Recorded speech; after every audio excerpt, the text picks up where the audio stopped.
નમસ્કાર મિત્રો, તમારું સ્વાગત છે અમારી વાસ્તુ રંગ યુટ્યુબ ચેનલમાં। જય ચામુંડામાં। જે લોકો આ વિડીયોને લાઈક કરે એને હંમેશા ખુશ રાખજો અને તેના ઘરમાં પૈસાની અને અનાજની ક્યારે કમી ન આવવા દેતા। તો મિત્રો, આપણે આજની મહત્વની માહિતી જાણીએ એ પહેલા તમને બધાને મારા જય માતાજી। કુળદેવી માં તમને હંમેશા ખુશ રાખે। વિડીયોમાં આગળ વધતા પહેલા કમેન્ટમાં જય માતાજી જરૂર લખી દેજો કે જેથી કુળદેવી માની કૃપા તમારી ઉપર હંમેશા રહે। મિત્રો, એક સમયની વાત છે કે દેવી લક્ષ્મીજી અને ભગવાન વિષ્ણુ ક્ષીરસાગરમાં શેષનાગની શૈયા પર વિશ્રામ કરી રહ્યા હતા। ત્યારે જ દેવી લક્ષ્મી છે એ ભગવાન વિષ્ણુને પૂછવા લાગે છે કે હે પ્રભુ, સ્ત્રીના શરીરનું એક એવું અંગ કયું છે કે જેની સાથે તે સ્ત્રીનું સૌભાગ્ય જોડાયેલું હોય છે? તમે કૃપા કરીને મને આ સ્ત્રીના શરીરના અંગોના શુભ લક્ષણોના વિશે વિસ્તારમાં બતાવો। તો ભગવાન હરિ વિષ્ણુ તેને બહુ સારી રીતે જવાબ આપે છે। હે દેવી, આજે તમે બહુ મહત્વપૂર્ણ પ્રશ્ન કર્યો છે। આ સંસારમાં એક સ્ત્રીનું મહત્વ છે બધાથી જ વધારે અને સૌથી વિશેષ હોય છે। અલગ અલગ અવસ્થામાં સ્ત્રી પોતાનું કર્તવ્ય નિભાવે છે। કન્યાના રૂપમાં તે પિતાના ઘરમાં સૌભાગ્ય લઈને આવે છે। એક પત્નીના રૂપમાં પોતાના સાસરિયામાં સૌભાગ્ય લઈને જાય છે અને એક માતાના રૂપમાં એક સંતાનને સૌભાગ્ય પ્રદાન કરે છે। પણ તે પત્નીના રૂપમાં જ પોતાનું સર્વશ્રેષ્ઠ કર્તવ્ય નિભાવે છે। એક સ્ત્રીના શરીરના અંગોથી જ તેના આચરણ અને તેના સૌભાગ્યની જાણ મળે છે। આવા શુભ અંગો વાળી સ્ત્રી પોતાના પિતા, પતિ તેમજ પોતાના પુત્ર માટે બહુ ભાગ્યશાળી હોય છે। હે દેવી, આજે તમે જે પ્રશ્ન કર્યો છે એ બધા જ પ્રશ્નોના જવાબ દેતા પહેલા હું તમને એક મહાન સતીનો ઇતિહાસ સંભળાવવા જઈ રહ્યો છું। એ સતી છે એ આ દામોદરની પત્ની છે કે જેણે મને પોતાના મહાન ત્યાગથી મને પ્રસન્ન કર્યો હતો। હે દેવી, જે પણ મનુષ્ય આ મહાન કથાને જો સાંભળશે તો તેની ગરીબીનો નાશ થઈ જશે, તેમજ તેના જીવનમાં હંમેશા ધનના રસ્તા ખુલી જશે, તેમજ તેના બધા જ પાપોનું નાશ થઈ જશે। આટલા માટે આજે તમે આ કથાને ધ્યાનથી આખી જ સાંભળજો। તો દેવી લક્ષ્મી હવે કહે છે કે હે પ્રભુ, તમે મને એ મહાન સતીની કથા અવશ્ય સંભળાવો। હું આ કથાને ધ્યાનથી સાંભળીશ। તો ભગવાન વિષ્ણુ કહે છે કે હે દેવી, પૂર્વકાળની વાત છે કે કાંચી નગરમાં એક ભક્ત દામોદરદાસ અને તેની પત્ની નિવાસ કરતા હતા। તેના ઘરમાં તે બંને સિવાય બીજું કોઈ રહેતું ન હતું। તે બંને પરમ દયાળુ અને પરમ શ્રદ્ધાળુ હતા। તે બંનેની પ્રકૃતિ અત્યંત ઉદાર હતી। તે બંને પરમ સંતોષી અને ભાગવતના ભક્ત હતા। દામોદર છે એ આખો દિવસ ગામમાંથી ભિક્ષા માંગીને લાવતો અને તેની પત્ની ભોજન બનાવતી હતી। જો તેના દ્વાર ઉપર કોઈ મહેમાન આવે તો તે તેની સેવા કરતી અને તેને ભોજન કરાવીને પછી જ તે લોકો ભોજન કરતા હતા।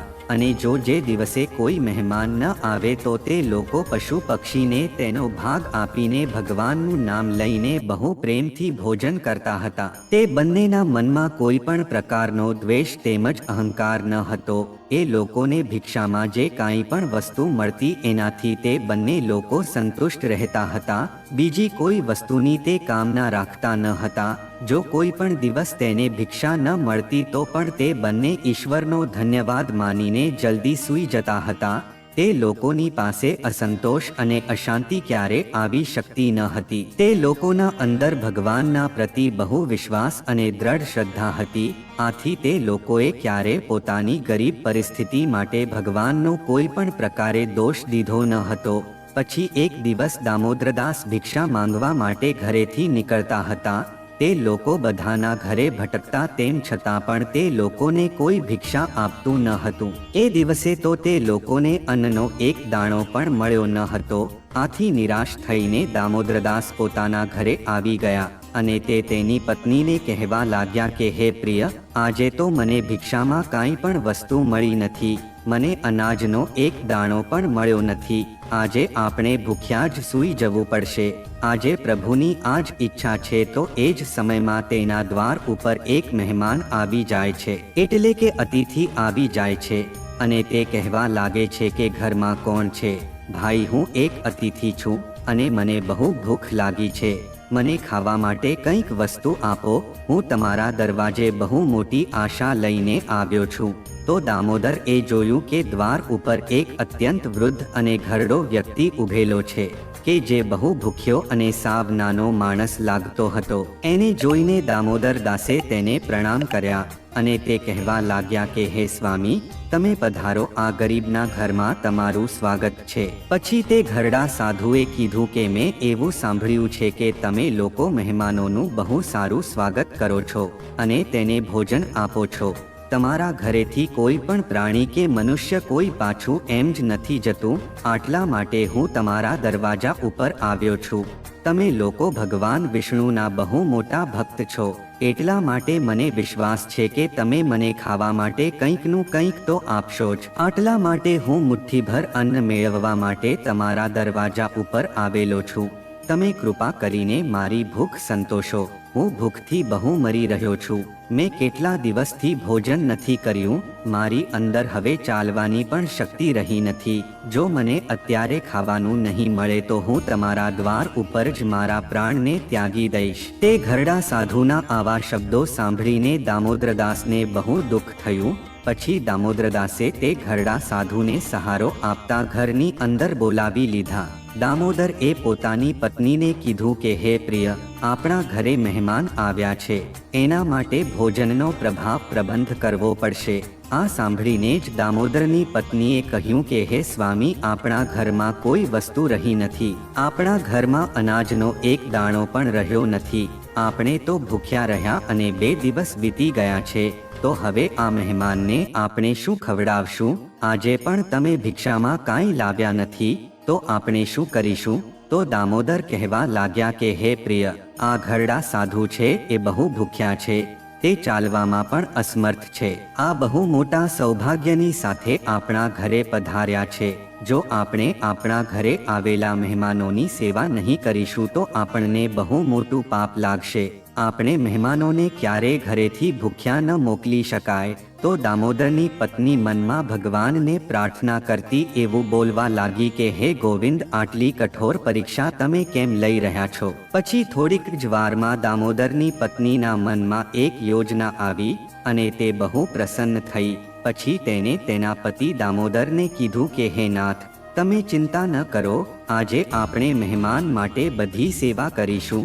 તમે પડોશમાંથી એક કાતર લઈને આવો. તો આ વાત સાંભળીને દામોદરને નવાઈ લાગી અને તે દોડીને ગયા અને બાજુમાંથી એક કાતર લઈને આવ્યા અને તે કહેવા લાગ્યા કે હે પ્રિય, આ લો કાતર હું લાવ્યો છું. તો હવે તમે મને કહો કે આનાથી અતિથિની સેવા કઈ રીતે થશે? તો તેની પત્ની કહેવા લાગી કે હે સ્વામી, તમે આ કાતરથી મારા વાળ કાપી નાખો. આ વાત સાંભળીને દામોદર અચાનકથી ચોંકી ગયા અને તે કહેવા લાગ્યા કે હે દેવી, સ્ત્રીના વાળ છે એ જ એનું સૌથી મોટું આભૂષણ છે. વાળ વિના એક સ્ત્રીનું સૌભાગ્ય અને તેનું ચરિત્ર પણ નષ્ટ થઈ જાય છે. સ્ત્રીના લાંબા વાળ જ તેની સુંદરતાનું પ્રતીક છે. તો હું આવું પાપ નહીં કરી શકું? તો દામોદરની પત્નીએ જવાબ આપતા કહ્યું કે હે સ્વામી, તમે ચિંતા ન કરો. મને લાગે છે કે બસ આ જ પ્રભુની ઈચ્છા છે. તમે સંકોચ વિના મારા વાળ કાપી નાખો. પછી દામોદરે પોતાના ધ્રુજતા હાથે તેની પત્નીના બધા જ વાળ કાપી નાખ્યા. દામોદરની પત્ની એ વાળને લઈને તે વાળનું એક દોરડું બનાવી નાખ્યું. પછી તેની પત્ની કહેવા લાગી કે એ સ્વામી, તમે આ દોરડાને લઈને બજારમાં જાઓ અને આ દોરડું વેચીને આમાંથી જે પૈસા આવે એમાંથી કંઈક ભોજન લઈને આવજો. પછી દામોદર દાસ છે એ દોરડાને લઈને બજારમાં ગયા. સૌભાગ્યથી તે થેલીનો તેને સારો એવો ભાવ મળ્યો. બસ એ પૈસામાંથી દામોદરે ચોખા, દાળ, લોટ, ઘી, ખાંડ અને થોડીક શાકભાજી લઈને બીજી ઘણી બધી વસ્તુઓ લઈને તે બહુ પ્રસન્નતાથી પાછા પોતાની ઝૂંપડીમાં આવી ગયા. પછી દામોદરની પત્નીએ બહુ પ્રેમથી રસોઈ બનાવી. પછી તેને તેના ઘરે આવેલા મહેમાનને આસન ઉપર બહુ પ્રેમથી બેસાડ્યો. પણ તે સાધુ તો બહુ વિચિત્ર માણસ હતો. જ્યારે તે સાધુએ ભોજન કરવાનું શરૂ કર્યું તો થોડીક જ વારમાં તે સાધુએ આપેલા ભોજનમાંથી ખાલી થોડુંક જ જમી લીધું તો પછી દામોદરની પત્નીએ પાછું તેને ભોજન પીરસી દીધું અને થોડું થોડું કરીને એ સાધુએ તે દામોદરની પત્નીએ બનાવેલી બધી જ રસોઈ ખાઈ લીધી અને તે સાધુએ પોતાના પેટ ઉપર હાથ રાખીને તે એવું કહેવા લાગ્યો કે હું તમારી સેવાથી બહુ પ્રસન્ન છું. મને કેટલા બધા દિવસ પછી આટલું જમવા મળ્યું છે. મેં તમારા વિશે જે કાંઈ પણ સાંભળ્યું છે એ બધી જ વસ્તુ સાચી હતી. આજે મારી ભૂખ સંતોષાણી છે, પણ મારું શરીર છે બહુ ઘરડું થયું છે. આજે હવે મારા માટે ચાલવું સંભવ નથી. આટલા માટે હું આજના દિવસે તમારા ઘરે જ હું વિશ્રામ કરું છું. બપોર પછી મને ખાલી થોડાક જ ભાતથી હું મારું પેટ ભરી લઈશ. તો પછી તે દામોદર કહેવા લાગ્યો કે જે તમારી આજ્ઞા મહારાજ, હું પછીના ભોજનની વ્યવસ્થા કરું છું. આટલું બોલીને દામોદર પોતાની પત્ની પાસે જતો રહ્યો અને તેની પત્નીને કહેવા લાગ્યો કે હે પ્રિય, આપણા અતિથિ છે, આજે એ ચાલી નહીં શકે, આથી તે આજે આપણા ઘરે જ રહેવાના છે. પણ હવે સાંજના ભોજનની વ્યવસ્થા આપણે કેમ કરશું? આપણે એ ભોજન ક્યાંથી લાવશું? તો આ સાંભળીને જ દામોદરની પત્નીએ કીધું કે હે સ્વામી, ચિંતા કરવાની શું જરૂર છે? મારા વાળ હજી થોડાક બાકી છે, તો તમે હજી મારા વાળ વેચીને તમે બજારમાંથી થોડુંક ભોજન લઈને આવો. તો પછી તે દામોદરે પાછો તેના વાળને લઈને બજારમાં ગયો અને તે વાળમાંથી થોડુંક ભોજન લઈને આવ્યો. તો દામોદરની પત્નીએ સાંજનું ભોજન અતિથિને બહુ પ્રેમથી જમાડ્યું. તે અતિથિએ થોડુંક થોડુંક કરીને તે બધું જ ભોજન ખાઈ લીધું હતું. પછી તે ઘરડો માણસ કહેવા લાગ્યો કે અરે ભાઈ, આજે હું બહુ થાકી ગયો છું. હવે મારે આજની રાતે પણ અહીંયા જ સૂવું પડશે. પછી હું સવારે ઉઠીને જતો રહીશ. તો દામોદર કહેવા લાગ્યો કે ઠીક છે મહારાજ, જેવી તમારી ઈચ્છા, તમે મારા ઘરે જ સૂઈ શકો છો. તે ઘરડો મહેમાન છે એ દામોદરના ઘરે જ વિશ્રામ કરવા લાગ્યો. દામોદર અને તેની પત્ની છે તે બંને પણ તે ઘરડા અતિથિની સેવા કરવા લાગ્યા અને તે બંને તેના પગ દબાવવા લાગ્યા. પગ દબાવતા દબાવતા રાત વીતી ગઈ. તે ઘરડો અતિથિ છે સૂઈ ગયો. તે બહુ વિચિત્ર સાધુ હતા. તે હકીકતમાં તો તે ત્રણેય લોકના સ્વામી હતા, પણ તેણે દામોદરના ઘરે પાંદડામાં સૂઈને તેને બહુ આનંદ થઈ રહ્યો હતો. તેમજ તેને બહુ શાંતિ અને સુખની અનુભૂતિ થઈ રહી હતી. તે સાક્ષાત ભગવાન વિષ્ણુ જ એક વૃદ્ધ માણસનો વેશ લઈને દામોદરના ઘરે વિશ્રામ કરી રહ્યા હતા. તે સાધુ આત્માને સૂતા જોઈને દામોદર તેની પત્નીને કહેવા લાગ્યા કે હે પ્રિય, આ સાધુ મહારાજ બહુ ઘરડા થઈ ગયા છે. તેનું શરીર છે બહુ કમજોર થઈ ગયું છે. મને લાગે છે કે સવારે પણ તે ચાલી નહીં શકે. હું કાલે જલ્દી ઉઠીને ભીખ માંગવા માટે જતો રહીશ અને આપણે લોકો આ સાધુ મહારાજને ભોજન આપીને તેની સેવા કરીશું. તો આંખ બંધ કરેલા તે સાધુ મહારાજે આ દામોદરની વાત સાંભળી લીધી. તે બંને પતિ પત્નીનો ત્યાગ અને તેનો અતિથિ પ્રેમ જોઈને સંપૂર્ણ વિશ્વનું પાલન કરવાવાળા ભગવાન વિષ્ણુની આંખોમાંથી આંસુ નીકળી ગયા. શ્રી હરિ તો બહુ વિશિષ્ટ છે, તેની લીલા તો બહુ અપરંપાર હોય છે. તે સાધુ મહારાજના પગ દબાવતા દબાવતા તેની પાસે જ સૂઈ ગયા. પછી સાધુ મહારાજે જેમ દામોદરની પત્નીના શરીર ઉપર હાથ ફેરવ્યો અને હાથ ફેરવતા જ તે દામોદરની પત્નીના માથા ઉપર કાળા અને લાંબા વાળ ઉગી ગયા. પછી તે સાધુ બાબાએ દામોદરના શરીર ઉપર પણ હાથ ફેરવ્યો કે જેના હાથ ફેરવવાથી દામોદર છે એ પણ બહુ શુદ્ધ અને પવિત્ર થઈ ગયો. પછી ભગવાને દામોદરની ઝૂંપડીમાં નજર ફેરવી તો તે એ જ ક્ષણે એ ઝૂંપડી છે એક બહુ વિશાળ મહેલમાં બદલાઈ ગઈ. તે મહેલમાં બહુ બધા રત્ન અને સુવર્ણ રત્નો આવી ગયા. પછી ભગવાન બોલ્યા કે હે સતી, હું તમારી ભક્તિ અને સેવાથી હું બહુ પ્રસન્ન થયો છું. આજે તમે લોકો તમારી સાધના પૂરી કરીને વૈકુંઠ લોક જજો. હું તમારા લોકોની છાયા બનીને હંમેશા તમારી સાથે રહીશ. બસ આટલું બોલીને ભગવાન વિષ્ણુ છે એ ગાયબ થઈ ગયા. પછી થોડીવાર પછી જ્યારે દામોદરની પત્નીની આંખ જ્યારે ખુલ્લી તો તેના રૂંવાડા ઊભા થઈ ગયા. તે એકદમ ચોંકી જ ગઈ. તે સીધી આશ્ચર્યચકિત થઈ ગઈ. કાલે જે ઘટના બની તે બધી વસ્તુ તેને યાદ આવવા લાગી. તે એમ વિચારવા લાગી કે મારા માથા પર આટલા લાંબા વાળ કેમ આવી ગયા. તેને કંઈ સમજાતું ન હતું કે આ બધું શું થઈ ગયું. આ દુર્લભ વસ્ત્ર, આટલા બધા આભૂષણો, તેમજ અચાનક હું મહેલમાં કેવી રીતે આવી ગઈ? પછી તેને તરત જ તેના પતિ દામોદરને જગાડ્યો અને પછી દામોદરે આ ચમત્કાર જોયો તો તેને ખુદ તેની આંખોમાં વિશ્વાસ આવતો ન હતો.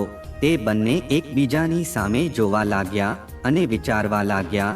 પછી દામોદર એ તેની પત્નીને કીધું કે હે પ્રિયે, કાલે આપણા ઘરે જે ઘરડા સાધુ આવ્યા હતા એ ક્યાં ગયા? તો પછી તે બંને તે સાધુ મહારાજને ચારે બાજુ શોધ્યા પણ તેને કાંઈ મળ્યા ન હતા.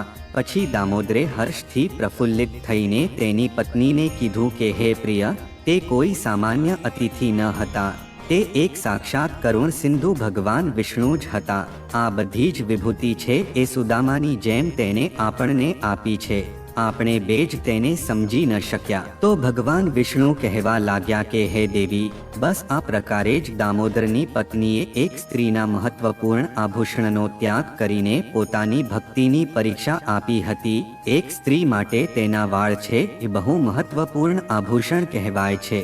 વાળ છે એ ધંધાની સમાન પવિત્ર માનવામાં આવે છે. સ્ત્રીના જો લાંબા વાળ હશે તો તેને સૌભાગ્યની પ્રાપ્તિ થશે. જે સ્ત્રીઓના લાંબા વાળ હોય છે તે બહુ ભાગ્યશાળી હોય છે.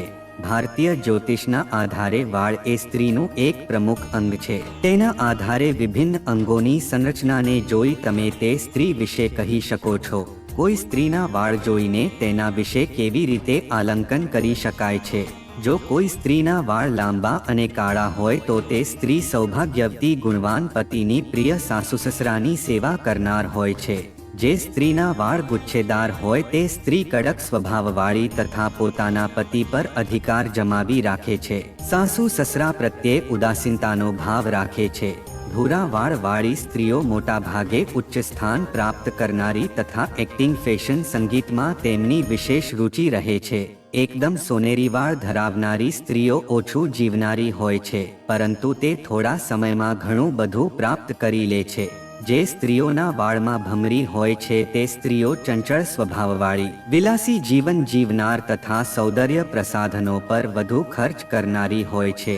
આવી સ્ત્રીઓ સ્વતંત્ર વિચારધારા ધરાવનાર તથા નોકરી કરનારી હોય છે. જે સ્ત્રીઓના વાળના મધ્ય ભાગમાં ભમરી હોય છે તેવી સ્ત્રી સામાજિક કાર્યકર્તા બને છે કે પછી સંન્યાસી બની જાય છે. જે સ્ત્રીના વાળમાં ડાબા કાન તરફ જો ભમરી હોય તો આવી સ્ત્રીઓ ગરમ સ્વભાવવાળી હોય છે, પરંતુ પોતાના સંતાનનું પાલનપોષણ સારી રીતે કરે છે. તેમજ જે સ્ત્રીઓના નખ છે એ લાંબા અને લાલ હોય છે તે મહિલાને ઐશ્વર્યની પ્રાપ્તિ થાય છે. જે સ્ત્રીઓની આંખો છે એ બહુ મોટી હોય છે તો તે સ્ત્રી પણ સુખ અને સૌભાગ્ય આપવાવાળી હોય છે. ભગવાન વિષ્ણુના અનુસાર જો કોઈ મહિલાનો ચહેરો છે જો એ ગોળ હોય છે અને તેની નાભી છે એ ડાબી બાજુ વળેલી હોય છે તો તે આગળ જઈને બહુ ભાગ્યશાળી હોય છે. તો મિત્રો, આવી રીતે ભગવાન વિષ્ણુએ દેવી લક્ષ્મીને એક સ્ત્રીના લાંબા વાળનું મહત્વ સમજાવ્યું હતું. તો મિત્રો, જો આ માહિતી તમને ગમી હોય તો વિડીયોને લાઈક કરી અને ચેનલને સબસ્ક્રાઇબ પણ કરી દેજો કે જેથી કરીને અમે રોજ વાસ્તુશાસ્ત્રને લગતા વિડીયો લાવતા રહીએ. તમારો દિવસ શુભ રહે. ધન્યવાદ મિત્રો.